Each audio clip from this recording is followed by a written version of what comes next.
वाकया मुझे याद आया।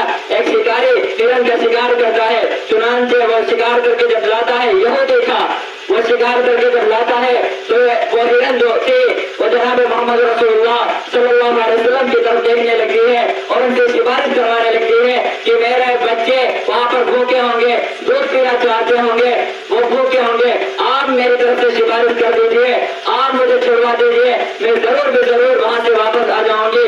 चुनांचे फिर क्या हुआ कि उस हिरन को ये सिफारिश जनाब मोहम्मद रसूलुल्लाह सल्लल्लाहु अलैहि वसल्लम ने कर दी कि भाई छोड़ दीजिए, ये मुझसे सिफारिश करवा रही है कि आप मेरी सिफारिश करवा दीजिए और ये अपने बच्चों को दूध पिलाने जाएगी, वहां से वापस आ जाएगी।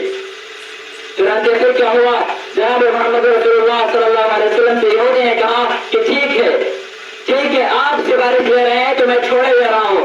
चुनांचे उसने छोड़ दिया, वो हिरन गई, वहां पर बच्चों को दूध पिलाया और दूध पिलाने के बाद जाके मुझे शिकारी ने पकड़ा था, वहां पर जनाब मोहम्मद रसूलुल्लाह सल्लल्लाहु अलैहि वसल्लम ने हमारी सिफारिश की है, इस वजह से मैं जा रही हूँ।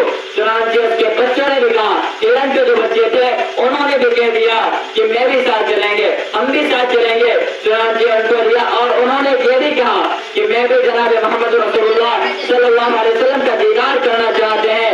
चुनांचे वो बच्चों को भी लेकर के आए और वो भी आए, तो इस वजह से वो माजरा देख करके यहूदी ये माजरा देख करके ईमान ले आया और कहा कि जब आपकी बात ये हिरन मान रही है तो हमें तो पहले करनी चाहिए, हमें तो पहल करनी चाहिए, हमको तो इससे कबल आपकी बात माननी चाहिए। इस वजह से मैं भी आपकी बात मानता हूँ और मैं भी ईमान लेकर के आता हूँ। चुनांचे वहीं पर उसने ला इलाहा इल्लल्लाह और मोहम्मद रसूलुल्लाह पढ़ लिया। तो ये है अल्लाह के नबी जनाब मोहम्मद रसूलुल्लाह सल्लल्लाहु अलैहि वसल्लम जानवरों के लिए भी रहमत बन करके आए, इंसानों के लिए भी रहमत बन करके आए, औरतों के लिए भी रहमत बन करके आए, किसानों के लिए भी रहमत बन करके आए, मजदूरों के लिए भी रहमत बन करके आए। चुनांचे अल्लाह के नबी जनाब मोहम्मद रसूलुल्लाह सल्लल्लाहु अलैहि वसल्लम ने इरशाद फरमाया कि मजदूर का पसीना सूखने से पहले उसकी मजदूरी दे दिया करो। ये अल्लाह के नबी जनाब मोहम्मद रसूलुल्लाह सल्लल्लाहु अलैहि वसल्लम का फरमान है और औरतों के लिए भी रहमत बन करके आए।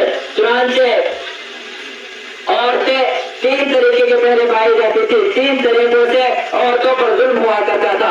सऊदी अरब के अंदर, अरब कंट्रीज के अंदर, वहां पर अगर कोई बच्ची पैदा हो जाती थी उसको जिंदा जमीन में दरगोर कर दिया जाता था, जिंदा जमीन के अंदर उसको दफना दिया जाता था। और यहाँ हिंदुस्तान के अंदर, इंडिया के अंदर ये 1450 साल पहले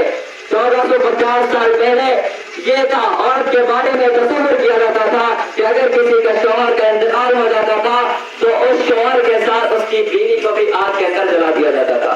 ये कॉन्सेप्ट था उनका, ये नजरिया था। और यूरोप के अंदर बाजार लगता था, औरतों का बाजार लगता था, वहां उनसे जिनसी ख्वाहिश को पूरा किया जाता था और उन्हें टिश्यू पेपर की तरह फेंक दिया जाता था। औरत की तीन तरीके की हकीकत थी, लेकिन जनाब मोहम्मद रसूलुल्लाह सल्लल्लाहु अलैहि वसल्लम इस दुनिया में जब तशरीफ लाए तो इस सारी औरतों पर रहमत की नजर देखी और रहमत की नजर करने के लिए सारे इंसानों को बतला दिया कि औरत अगर आपकी माँ है तो उसके कदमों के नीचे जन्नत है। और माँ को देखने का सवाब भी बतला दिया कि माँ का देखने का सवाब यह है कि अगर मोहब्बत की नजर से आप देखेंगे तो एक हज, मकबूल हज का सवाब मिलेगा। तो ये औरत का दर्जा अल्लाह के नबी जनाब मोहम्मद रसूलुल्लाह सल्लल्लाहु अलैहि वसल्लम ने बुलंद कर दिया और ये नजरिया, ये कॉन्सेप्ट लोगों को दे दिया कि औरत को अच्छी नजर से देखो। औरत वो है जो अगर आपकी माँ है तो आपके लिए जन्नत है, अगर आपकी बीवी है तो आपकी नामोस है, अगर आपकी बहन है तो आपकी इज्जत है, आपके लिए शफकत है। तो इस वजह से ये औरत को दर्जा अल्लाह के नबी जनाब मोहम्मद रसूलुल्लाह सल्लल्लाहु अलैहि वसल्लम ने दे दिया। एक